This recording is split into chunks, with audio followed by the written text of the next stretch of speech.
And for what purpose? Okay, to conduct democratic elections. Russian President Vladimir Putin has proposed a UN-led transitional government in Ukraine to oversee elections and facilitate peace talks.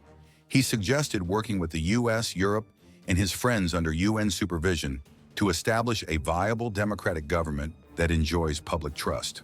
In general, such a practice exists, and in principle, of course, under the aegis of the United Nations, by the United States, even with European countries, and naturally with our partners and friends, it would be possible to discuss the possibility of introducing temporary administration in Ukraine, and for what purpose? Okay, to conduct democratic elections, to bring to power a capable government that enjoys the trust of the people, and then to begin peace talks with them. Ukraine's foreign ministry spokesperson, Georgy Tykhy, mocked Russian President Putin's call for a UN-led interim government in Ukraine by suggesting a temporary UN administration in Russia.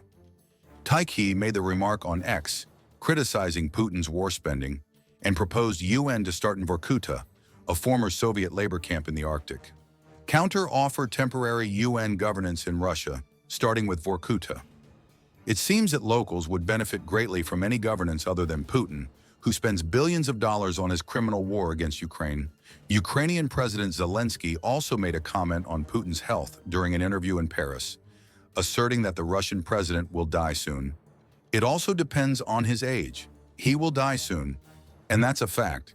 It will come to an end, and it could come to an end even before he ends his absolutely safe and historically lost life. Zelensky in the interview accused Russia of dragging out the conflict, despite peace overtures. Russia wants this war to continue. It is dragging it out. We need to put pressure on Russia so that the war ends indeed, Zelensky said. Putin suggested that new Ukrainian administration be shaped not just by the UN and Europe, but by Russia's closest allies. He called for the BRICS nations to be key players in the process.